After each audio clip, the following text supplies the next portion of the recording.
Great. I'm okay. I like those shoes. Everything all right? Okay. Okay, good. All right, so it's Batman versus Superman, Dawn of Justice. Woo! Yeah, it's coming out 3 hours and 2 minutes. Glory? Yeah, it's very good, Glory. So I'll be back after with a few guests, and we'll talk a little bit about what went into it. There's a couple of things. Wasn't a documentary, so we had to make up a lot of it. A lot of sets and things. There's no real backstage, so we had to build one. So anyway, that'll be fun. So again, enjoy. Thanks to everyone for coming out. Again, I'll thank you after, but thank you so much for coming out and participating in this event for an incredible cause. Thank you so much. But we'll talk more after. So please enjoy Batman vs. Superman. Okay.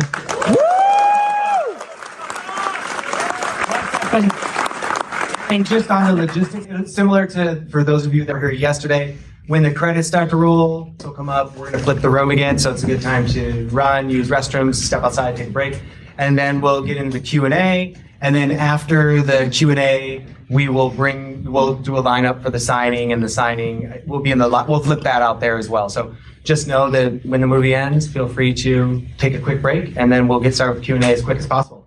Wet.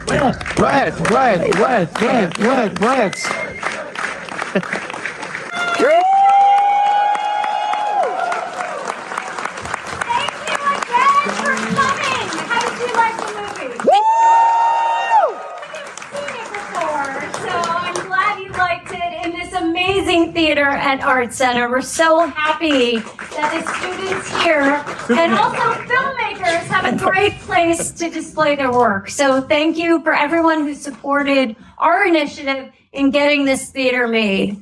And we're so thankful for our hosts here at Art Center and for you guys who are here and for everyone on Vero watching us. And we have a big reveal tonight.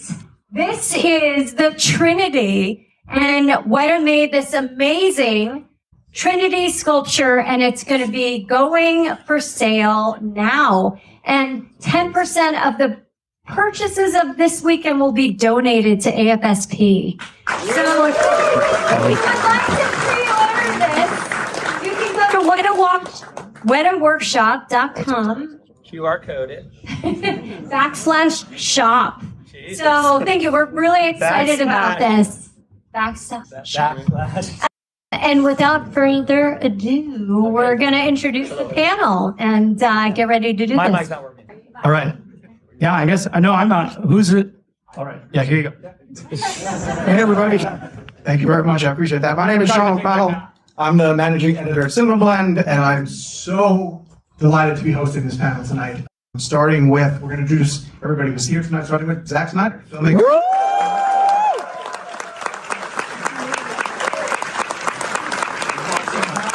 He's here. Damon Caro is joining us. Damon's here.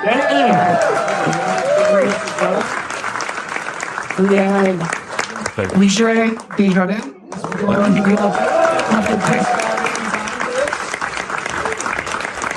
And Patrick Tatopoulos joining us.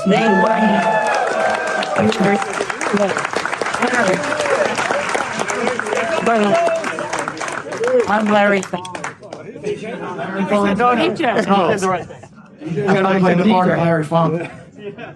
Yeah, Larry's not feeling well. Larry was going to come. So let's all send out a vibe to Larry. Get better. Mike feels like. You guys hear me? We can hear you, but we're also at the front. That's true. Can you guys hear me back there? Show of hands in the back. All right. Good. I know, I don't really need it, but it's fine. We want to thank everybody, of course, who is here live for the Q&A, and of course, everybody who is online via Vero. Thank you for tuning in. I'm going to start with an easy one. Zach, is it true that you discovered all of these guys through a hummus commercial? No, they were not. That it could have been, but it wasn't. It was. I discovered them through. Well, Damon I've known forever. So Damon, I think I discovered him through our mutual friend Kurt Johnstad, who is one of my writing partners I write with all the time. They were buddies, and he came by. I mean, literally in like 1992, I think it was, or 93, sometime, wasn't it? It was then. Yeah, so you were I was doing the sick. Super Bowl spot. Super Bowl spot for Budweiser, right? Yeah. So a long time ago. Who knows what Olympics it was? It was like the first Olympics.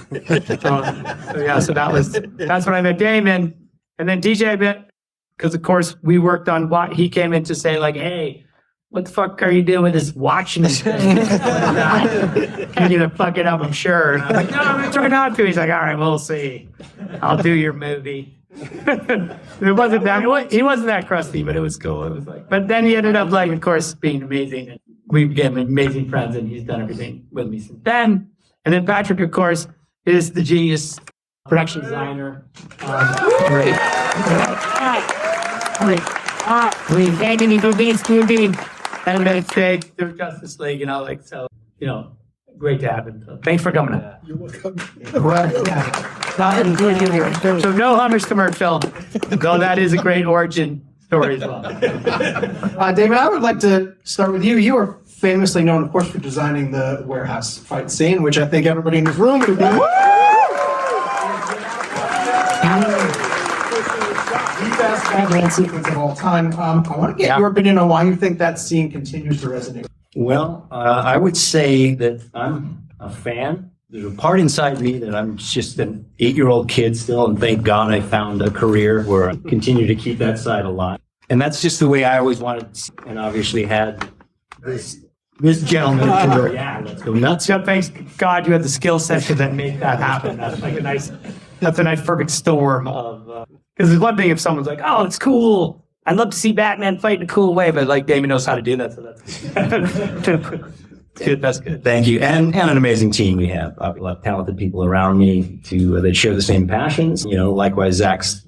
It's just pure passion is what it was created out of, and it's really flattering and humbling to this day. There's something I want to follow up with you on because I saw this on Screen Rant that you, and I didn't know this until today, you play Joe Chill also in the beginning of the movie. You're the one who kills Martha. So in a way, you get to kill Martha Guilty and then eventually charge. save Martha. Yeah, that's weird. Yeah. It is odd. Parallel intentional. Is that some meta thing that you did? Hey, I know, but it's cool. Because I like Damon in the movies. I just like him in the movies. He's really actually a good actor. And, he's always very humble, but I just like putting him in the movies. So I was like, oh, you should be Joe Chill. You should kill the Waynes. And he was like, all right, fuck. Okay, I guess. If I must, it's free of me. It was so cold. But I know. And we did a great job with Chicago. It was the coldest. So cold. Yeah, and everyone behind camera literally you could see maybe their eyes. Yeah, we were on an Giant Arctic parties. expedition, and they were just like normal people. He was like in a leather jacket. Well worth it, but it was a chilly evening. And then All the cameras fucked up. So it was like that problem. the warehouse used to be called Martha Rescue, wasn't it? When you guys were working on it? Yeah, that's what in prep, that's just what we coined it. We'll give scene sequences nicknames to understand what we're working on, et cetera. But yeah, Martha Rescue was It was one of the first things you guys shot, wasn't it? It literally was, I think, the very first thing. And we had this thing of starting movies with an action sequence. Like when we did Watchmen, we started with the comedian fight. Comedian fights Ozymandias in his apartment. And so it was funny because production was always like, don't do that. You guys are going to get so far behind on that. And we were like, no, we know what we're doing. We're not going to, don't worry. We're okay. But it was always good for all of us to get up to speed with something like that because it's complex and it's a lot of different departments having to work together. And, it gives everyone a chance to kind of feel each other out, see how it's going to be. And it always, to me, it's always a great way to start. And we didn't get behind.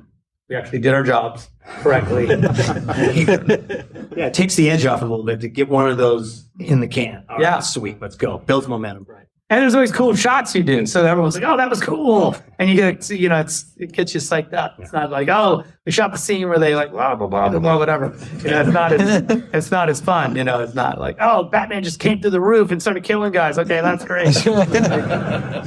Now we're into it. You edit while you shoot? Edit while I shoot. I mean, normally editorial runs alongside the movie. So, you can go up and I can go up and look at, an assembly of the thing to see if it's working. But we don't really rely on the cut of the movie to say like, oh, did we get everything we need? Every now and then, like, with Dodie, who I'm working with now, she's really fast, super fast, and will send me a text that says like, do you think we need a shot of blah blah blah? And I'll like, and then they'll send me the sequence on my phone. I'm like, oh no, it's okay, or yeah, fuck, you're right. So yeah, but I think in that case we had a lot of coverage, and the previs was so good, so we're just trying to get what those guys had like laid down. DJ, I would say this movie focuses heavily on the formation of the Trinity, which was going to be incredibly important, but I think it gets overlooked how the work that you did in visual effects on the other Justice League characters that we meet in this film, it really ends up becoming the blueprints of how they are presented in later films. It's brief, but I was wondering if you could talk a bit about the process of coming up with how you were going to show the different powers of say, Flash and Cyborg and Aquaman. Aquaman. Sorry. Really just a long hair. Which one was the challenge? And which one came together? Is it working now? And if you can answer in Larry Fong's voice, I would appreciate it. I will. You can take mine in the meantime. That's okay. Wes. Oh, you don't get a microphone. Talk like that. Yeah. I'm trying to do the lines. Wes, you can tell everybody. I'll take it. Wes, can you come and answer the question? Well, Ezra, Flash, I think, was like those pre-production days. That was the very first thing we shot, right? And the main thing I remember about that was it was sponsored by Doritos, and somehow the visual effects department ended up with bags of Doritos around forever. It was cool. That's good for you guys. Yeah, it was good. But we didn't really have to do much to develop him because that was just lightning flashes at the time. We didn't really nail him down till Justice League. Right? Yeah, the only tricky thing was that weird milk, him holding the milk container. Yeah, we had to figure out if he could it drops a teeny bit. Well, the milk container was, he had it because he had to go and come back, and then Aquaman proved our dry for wet theory because we shot it wet. And it was a pain in the ass. Forget it. We'll never do a movie like that. I remember we were like, oh yeah, let's just shoot it under water. That's so cool. Yeah. And we were like, that is not cool. We shot it like in a weird swimming pool in like Detroit, like in this weird. I remember like also when Jason showed up, he was. Oh, we had to put all the tattoos on. Remember? And he's like basically half naked, and everyone was like participating. Suddenly, everybody showed up to want to put on the tattoos. I was like, "Where were you guys like 5 minutes ago?" They were like, "Oh, I'll help." I was like, "Oh, really?" Like that. Yeah, so I remember that. But it was such a weird. We had like green screen in the pool. Yes. And it was like, it was not. And then we vowed never to do it again. Yeah. And then Cyborg. Well, Cyborg was very weird, right? Because you had a design for the whole lab, but we could only put the dressing in, right? Not the far background stuff in. So that was like a weird green screen thing too.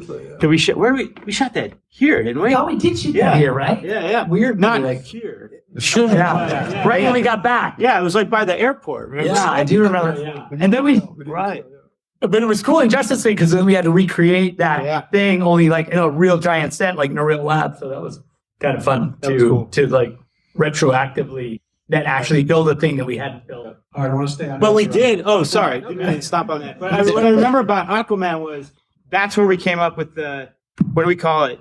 Hydrokinetic movement. Oh, right. That's right. Because we're like, well, when he has to leave this thing in the wide shot from the robot camera, should he be like, we didn't want him like, going like that. Oh, yeah, on a seahorse? Yeah, let's do that. Seahorse. So that was when we said, he's just going to be like Superman. He's just going to go because he can control that. Yeah, and that set the tone for everything. Hydrokinetic. Oh, you guys know there was so much curiosity in the fan base of just like, what's this going to look? Especially before you saw him? Before we saw him. We also were. Yeah, we were part of it. We were awesome and curious. So was everybody else, apparently. Did this game. Yeah. You finally put that clip up on Vero with Jason swimming up to the throne, I believe. Yeah. That was cool. Yeah. That was the first thing we shot for Justice League. Yeah. Yeah. Right. And remember when it was like one of the first shots we got back. Yeah. Remember, I filmed it off the. I filmed it off the filming it. screen, And yeah. Corona and I were looking at each other like, "What's he doing?" We signed a thing not to do that. Yeah. I never signed that. I never signed that. I don't care what the lawyers said. All right, I want to stay on Ezra because we have a question that came in from Vero, and thank you very much, guys, for submitting your questions. This one says, the Flash in the Batcave telling Bruce that Lois is the key is one of my favorite scenes ever. Would we at any point have seen the other side of that, seeing the scene from the Flash's perspective? Absolutely. Yeah, the whole thing was that we would. Well, I guess we were talking about it just a minute ago, that the idea was that in whatever Justice League that would have been, Justice League 2, I guess, you would have seen a scene. There was a scene where they were getting ready to, Flash was getting ready to go back in time.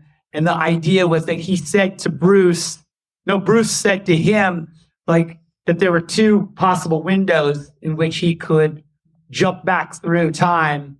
And Bruce said, well, which one would you have gone through if I didn't say anything? And he said, well, we were going to go through this one. He said, don't go through that one, because he went through it, it didn't work. I said, okay, so go through the other one. So you would have seen that. So then he would have gone to the correct moment. And he had to tell him something. Yeah, he would have to tell him something, yeah. Which at that time was that in the other reality was that the child, Lois Lane's child, was his. That's what he told Bruce, to make him believe that he was really from the. Yeah. So good. Yeah.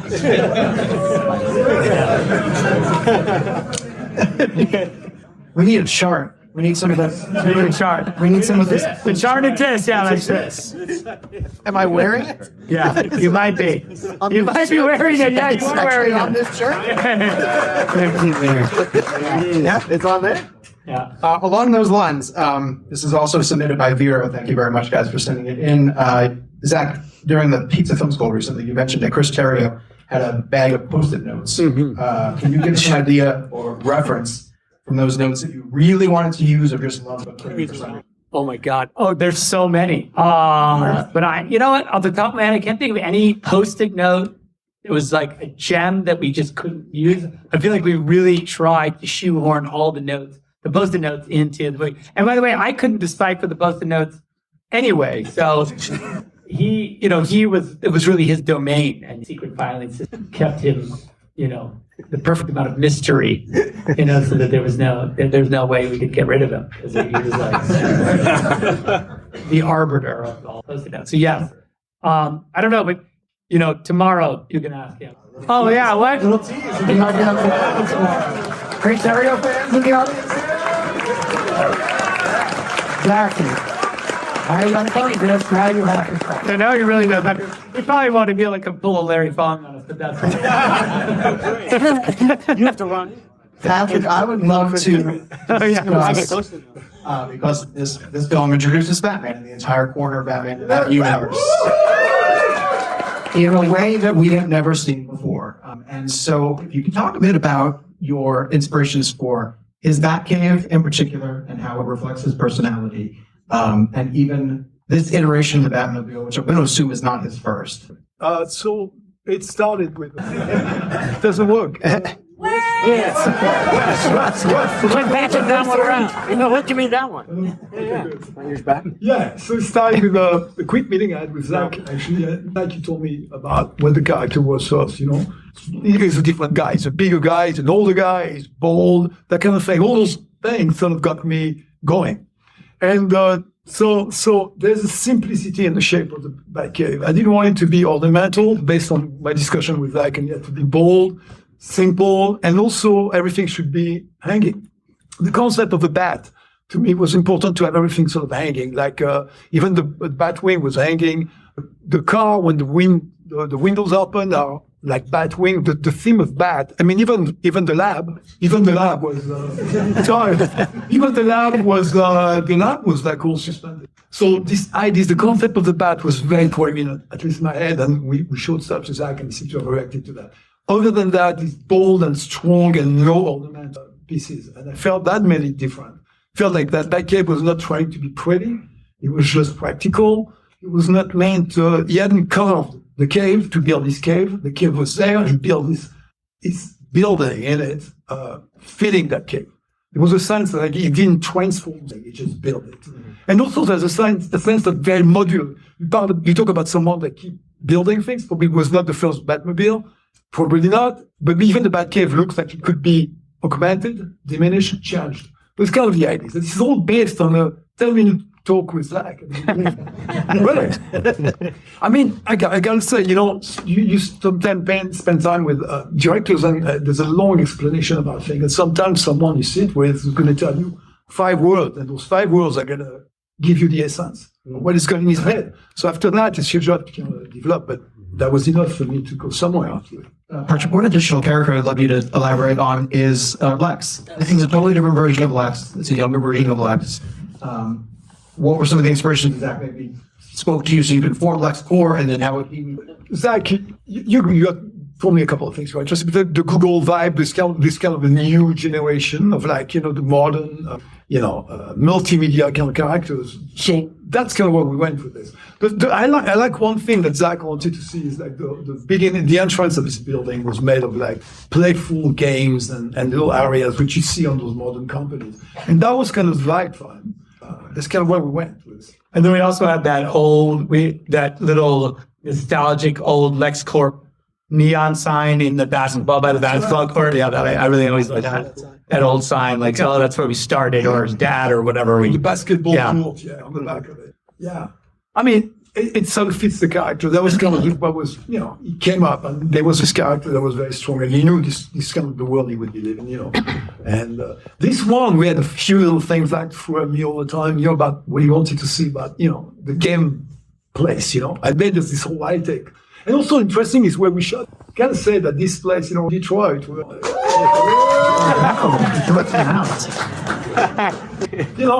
found a location that was very inspiring, don't you think? I mean, that was like across the street from our studio, and it was like this abandoned automotive. I don't know what. I think it was Ford. It was Ford, like distribution. It was a parts distribution office. It was like an incredibly. It was a big building. It wasn't like a small affair, and we were able to use it and really build onto it. It's cool. Yeah, it was a beautiful lobby. Actually. We really did use Detroit for Detroit. I mean, Detroit was really the basis of it. Yeah.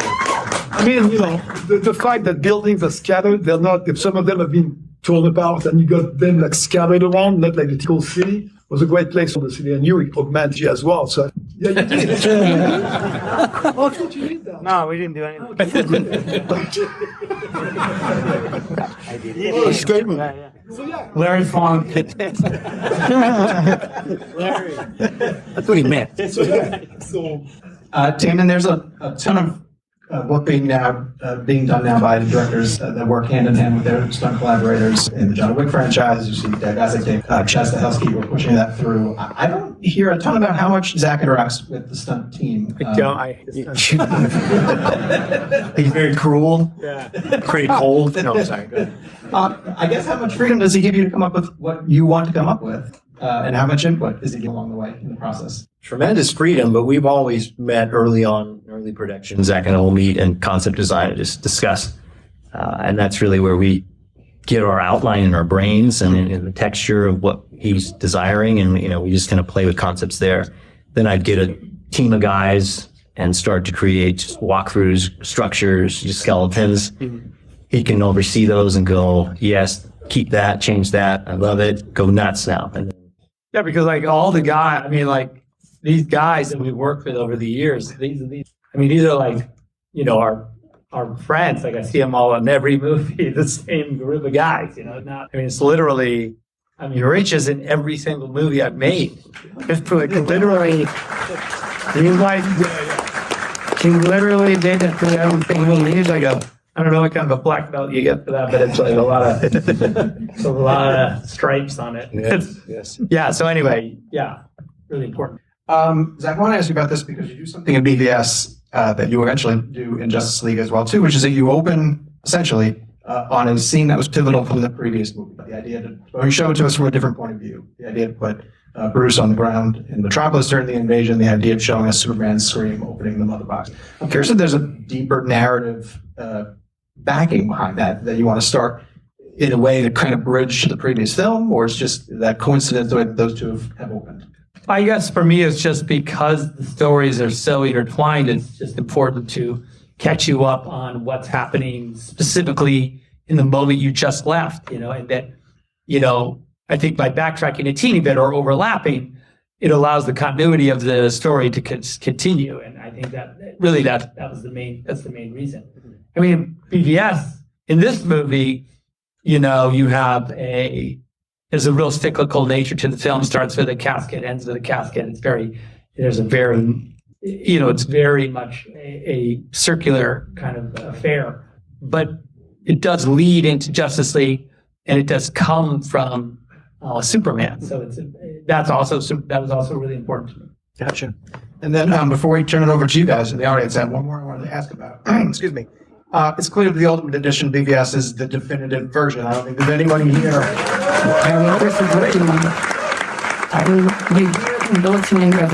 They prefer over than most, saying that it's a different movie that it plays. If I'm being completely candid with you, I connected with the Ultimate Edition more than I did the theatrical. And I wanted to ask if it's challenging to know that like the first step into the world of the story that you worked on is a version that might not be the Ultimate Edition, might not be the best one to put out there.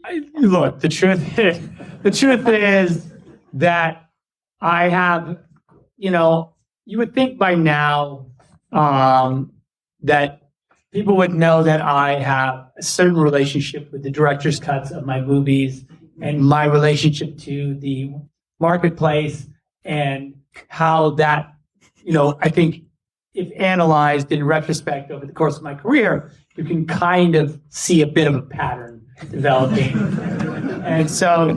And maybe by the time it reached BVS, people kind of, mainstream pop culture hadn't really come around to understood how that concept works with me. And I think that I'm okay with it because I understand that, movies are expensive and they are on one hand, this incredible vision of it's cool and all that stuff. But on the other hand, they're a product that someone paid you a lot of money to make. Mm-hmm. So there's a balance there. And we all understand that, you have to, they own the movie in the end. It's their movie, it's their IP, and we're just kind of, we're stealing it a little bit, our movie. And so you have to, that balance is delicate. And so I guess for me, that this version of the movie exists at all is what I'm happy about. Right?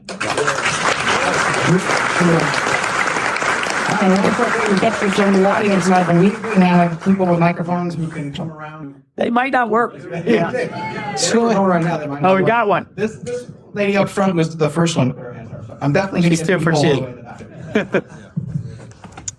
So I love all of the panelists here, but I would have loved it if you had also had Chris here, because this question is kind of for the two of you. Chris Terrio. Yes, Chris Terrio. So I will be here tomorrow. You're not coming tomorrow. Okay, well, I'll relate it to him. But Go ahead. I would be really interested to know more about the creative collaboration between the two of you as it applies to the political intrigue of this story, because it's so pervasive and multifaceted. False flag operations, retaliation against whistleblowers, and in particular, the use of a false testimony as a propaganda tool to fan the flames of conflict. In this case, it's between two superheroes and not two countries or political forces. But it conjures historical memories of things like the Naira testimony in 1990 for the Gulf War and, Colin Powell with the WMDs. So if you could offer, as much time as you're able to give to this really big topic, because it's really interesting and it's such a unique way to tell a superhero story that like none of these other superhero stories are going there, but you two went there. Yeah, we were really, yes, that's a great question. And I will say that this could be like its own, college class we could teach about that. But instead, I will say that yes, Chris is very, and was very interested in, sort of unilateral power and how that would be represented by Superman and nor Batman, and then on a local level or on a global level, the two of them represent, kind of two tips of the spear in those two different arenas and how on a micro level, Batman is sort of affecting policy on the street, a lot of street level, and Superman can be affecting policy on a global level. And like, what are those tools? Even just like subtly in like, if you're looking at maybe it's not that subtle, but like if you're looking at the protests against Superman outside the Capitol, there's like one of them has like a drone, like on a stick, because we were saying, it's that level of sort of how do you take an icon like Superman and superimpose those powers over whatever, the implications are of someone who's able to, say, manipulate world events in the way that he could. And even in our story, he's not really doing it to that level, but certainly there are forces around him that easily can take what he does and shape it in a way that when it gets to the public, it's sort of something else. And and that's obviously a thing that, unless you're naive, could be happening in the real world every day. So that was really a thing we talked about all the time. And with many examples that, when you look at the movie, you can really see how it applied to the time we made it. And literally it really does stand the test of time in the sense that it, we could have made this movie yesterday and impact. Anyway, so. Thank you. Very much. Thank you. Not a white shirt in the middle, all the way up top there. Yes, that was very caught my eye. Thank you, and Thanks for being here, you guys. Thank you very much.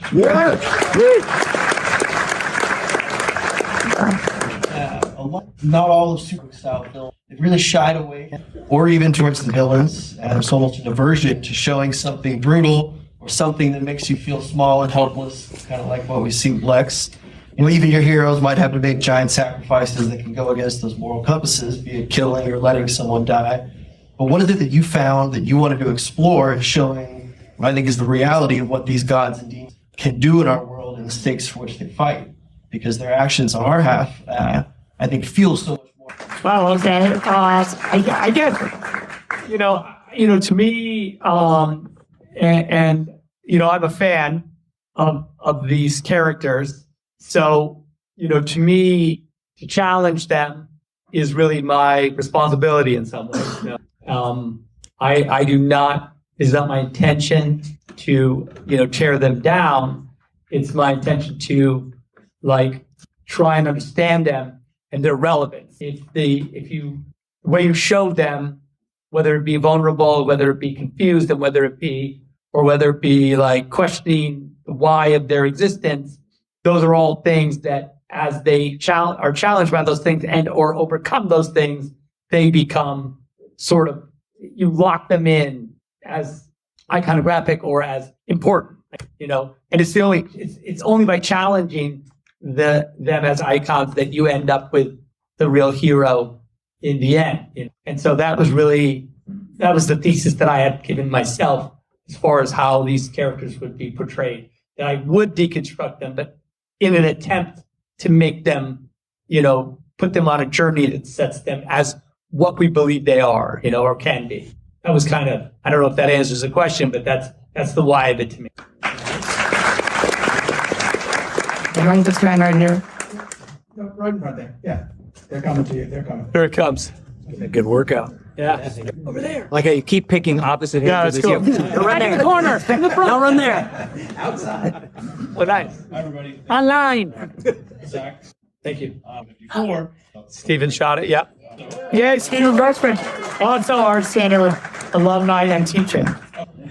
what's unique about that photo is I saw Sick right Yeah. now. Right, I wanted to say for including me out there.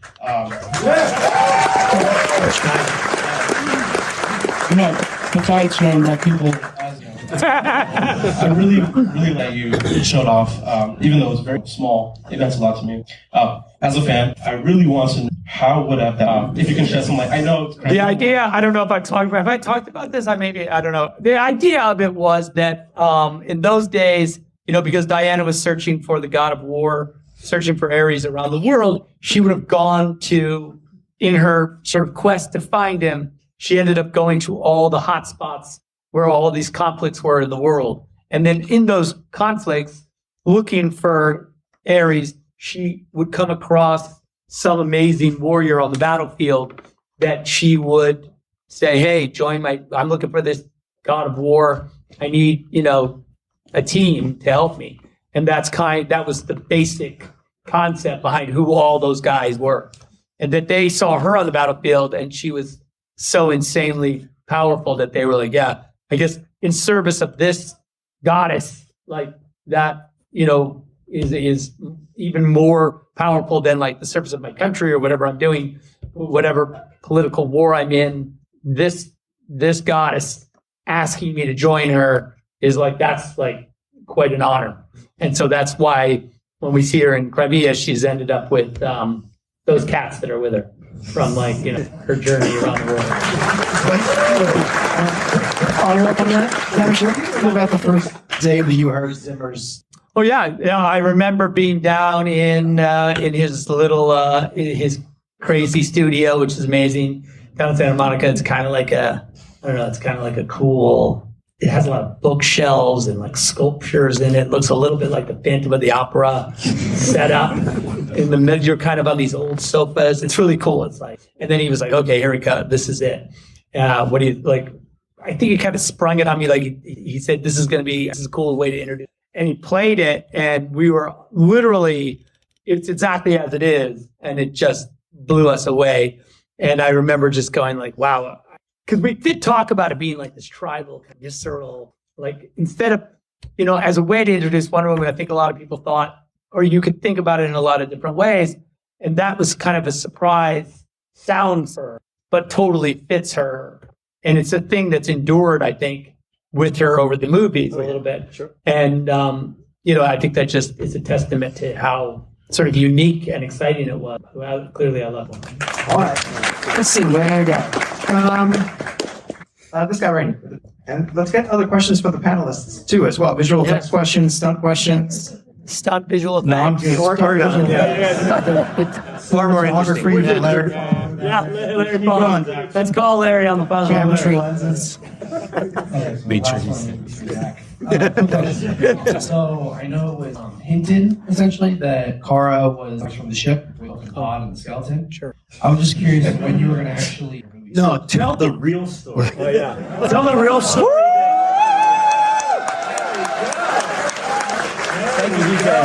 Tell the story that broke the studio at the time. Turn off the cameras. You read about like where that guy was or where that person went? I remember we liked the idea that, you know what I'm talking about. Well, like, it's this whole thing with like Ares and Zeus. the gods and Ares and Zeus, and whether or not like Zeus was really possibly a Kryptonian, and that so that Wonder Woman's powers. Anyway, you can sort of see where that's going, because the whole thing of like whether or not magic and the gods, there's a version where like, okay, that's cool, I guess, but like there's also the more sort of scientific kind of, you have like a mythology built up of like where do gods come from? Like, what is that about? And so anyway, we had played around with that quite a bit. And Ares was the one that caused the scout ship to crash. Yeah. And be in the ice. What? Yeah. He killed his crew. Yeah. So he just wrote that at me. What the hell? I just did it. More details. Come on, DJ. Hey, I some questions for you. We have a lot of conversations. Aren't you glad DJ came and stuff? Larry might have said that too. All right, other questions. That man right there had his hand up first. Yes. Batman? Oh, Batman. That man had his hand up. Batman's over there. Thanks, Batman. I'll get you. It is. Hey, Zach. The Batman has had a question. My brother and I came out from New Jersey for this. Woo! I'm going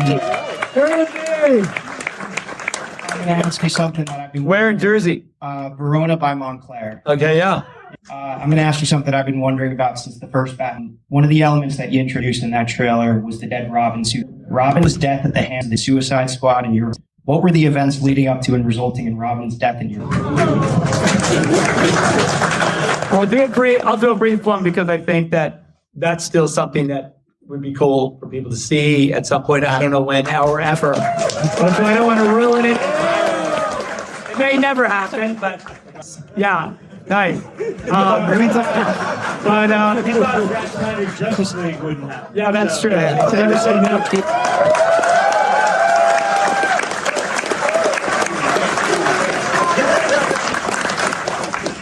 So suffice it to say that, like, you know, to hurt Batman, obviously, you know, he has, at that point, he had his real vulnerability was Robin.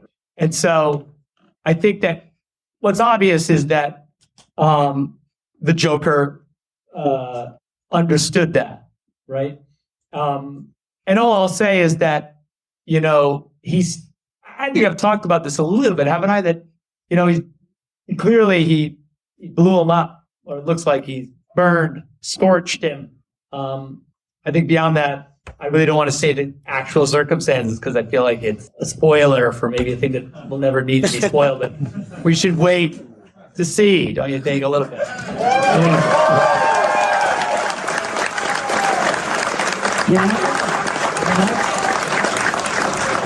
Can I try a Joker follow-up?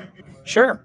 It might be a spoiler for something that we might get to see at some point in the near future at some point. But in the nightmare sequence of Justice League, it's made very clear that Batman had to bring Joker along because he was going to be important somehow. Right. How might he? Our theory is that he's the one that knows where the kryptonite, what shards of kryptonite exist. He has that information. And so he's being carried. So he's basically made a deal with Batman. Don't kill me, and I'll get you a tool to fight Superman. And so he's kind of stuck with him in that way. So like if he kills him or gets rid of him, then he's screwed himself. So Who's going to give him the reach around? yeah, exactly. There's a couple other people there. Batman. We are Batman.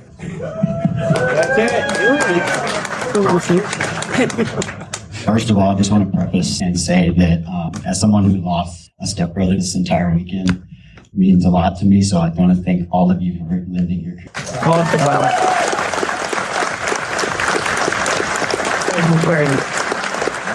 You know, I'm wondering for all you guys. I know that the Batman v Superman team up movie has been in creative development for a long time. And I just wondered if there were any initial ideas that all you guys had that the studio kind of rejected or kind of like mandated that you not do. And if there was anything that you could share. How long you got? The one that you saw.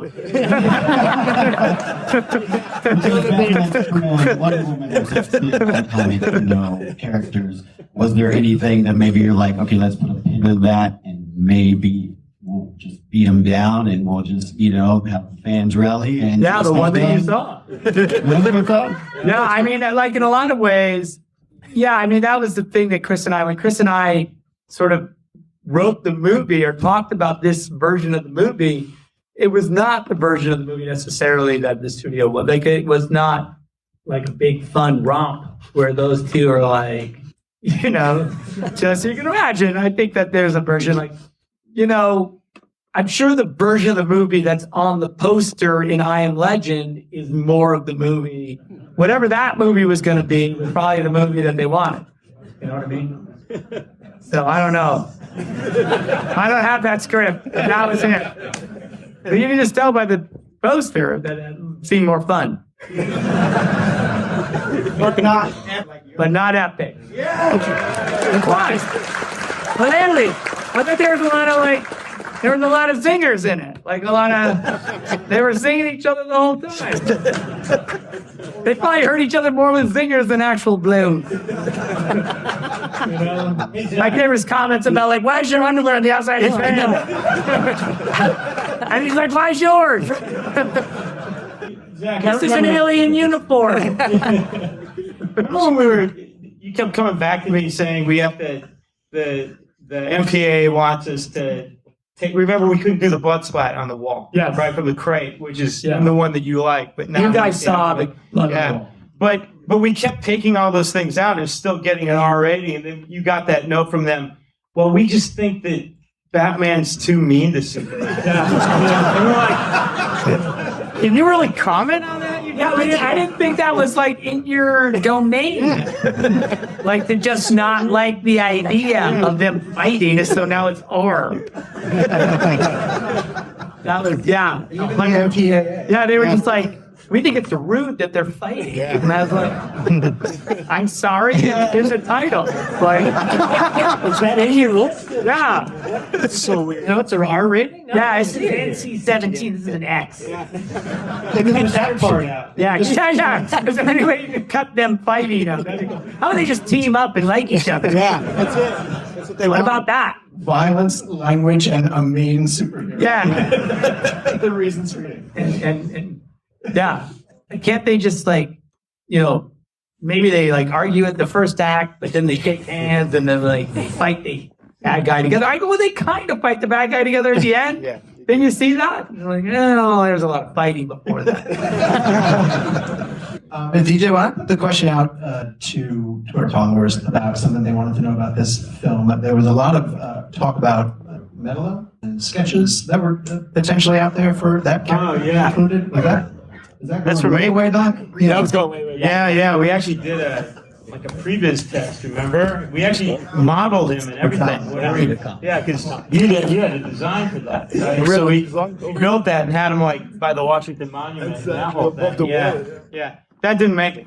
Yeah. Another one of those things. Well, because it was a, That was Scoot's character. Yeah, that's right. Yeah, that's what Scoot McNary was. Yeah, Scoot McNary's character. Yeah. But that was a whole different movie. That Yeah, it was a completely different weirdo movie that changed.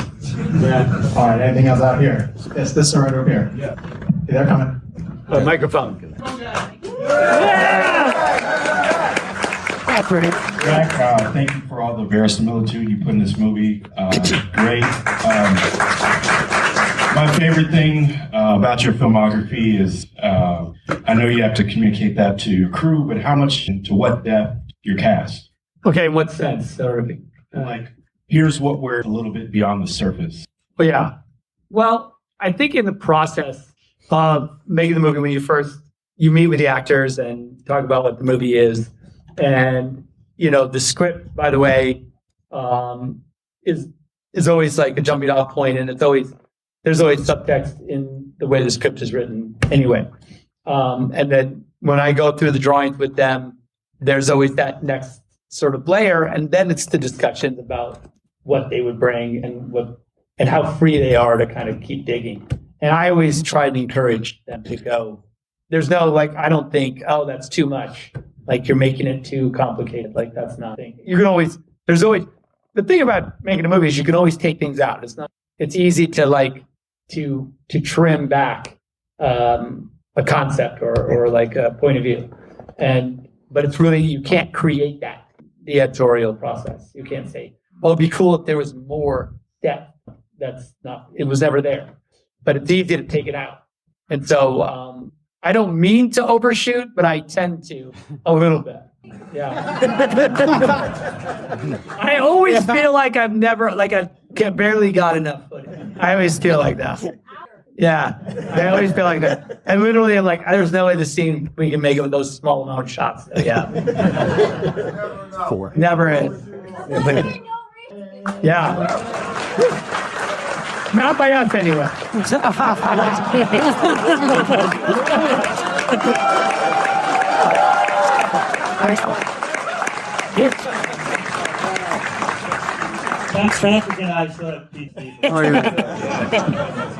I didn't go, I'm happy to say.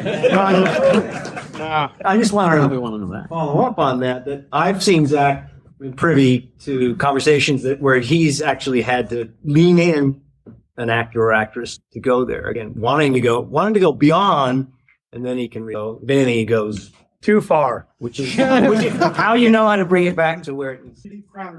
Oh yeah, it was too showy for the moment, and that's a great question. Too showy for what the moment was. It was more real world. We need to kill this guy. So, and Lateef could do that with a spin kick. Yeah, but the overall tone, it didn't. Great question. Nice. All right, wonderful there. Watcher, like 2 rows back from the middle. This one's from Patrick Tatopoulos. I mainly know your work for stuff like Godzilla and Underworld. So what's the difference between doing stuff like monsters and doing superheroes? And superheroes? What's the difference between doing like monsters and There's no superheroes? difference. Man, nice. That's all you get this. The internet needs it. So, I mean, you're asking me what's the difference between that and doing a superhero movie?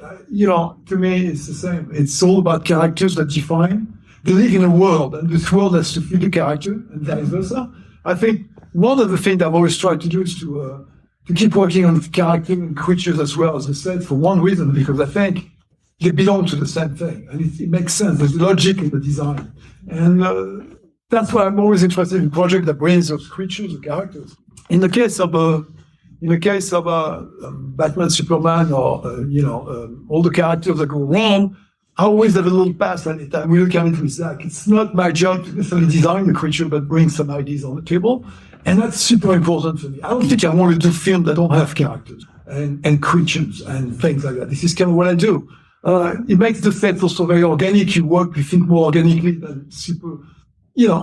Like I said, in this case, we have a very bold building. This was the Batman that Zack created. But overall, I like to bring organic into the world of the design. By design, and that's why creature fits. The same way. You design the same way you design character, you design sets. It's not that far off. They all blend together.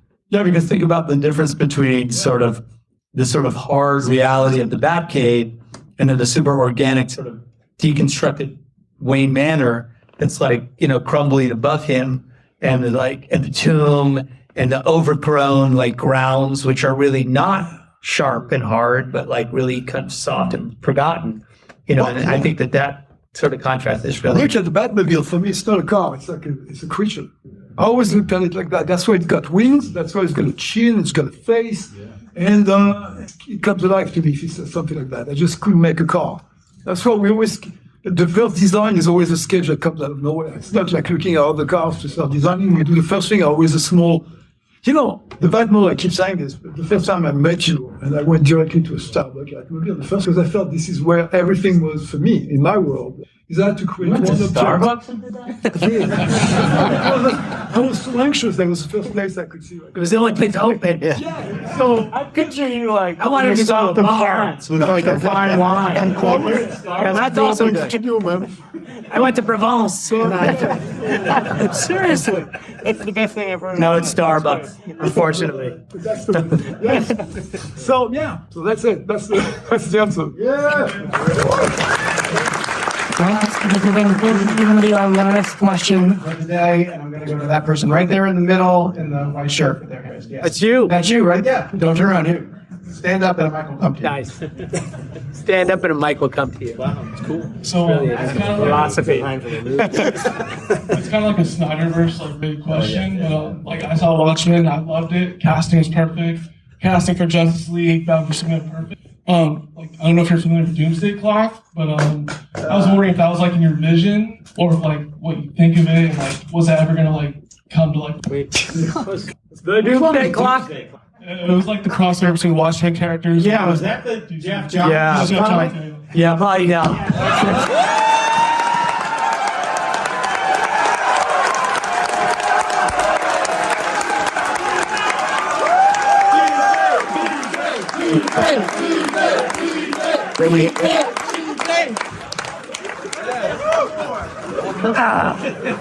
Like I said, Probably not.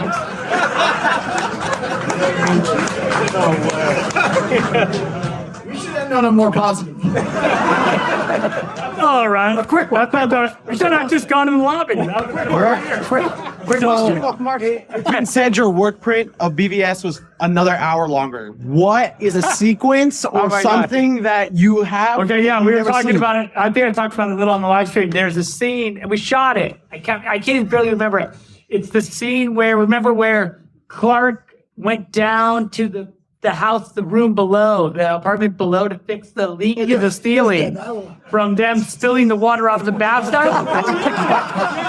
Yeah, and it was Bukowski. It was Misha. We called it Mrs. Bukowski. So she lived below, and she was like, was banging her like her broom on the roof. It'd be like, hey, what's going on up there? The guys are making a lot of noise. That was an hour? But it was like a lot of shooting. I remember that. Yeah, so there's Bukowski, the nosy neighbor who lived below the Lois and Clark. Who was angry that the water kept spilling out of the tub every night. coming into their bedroom or coming to their bathroom. Yeah. So We have the wrap there because not everything made it in the John. We got the She turned out to be a superhero too. No, she was nobody. We want to thank everyone for coming out to watch Batman versus Superman. Thank you guys.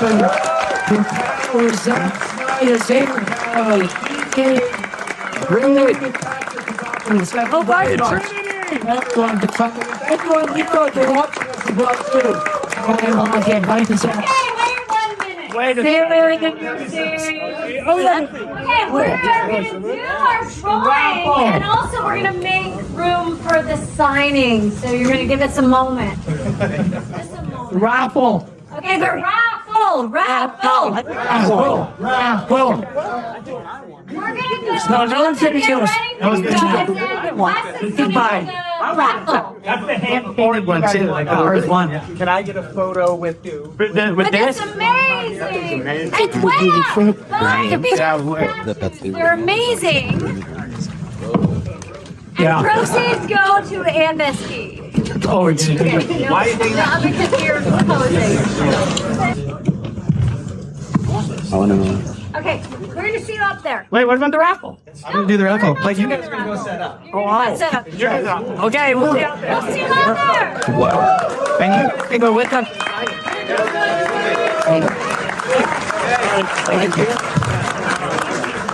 So we're already starting with this one. So DJ, can you be on the panel tomorrow too?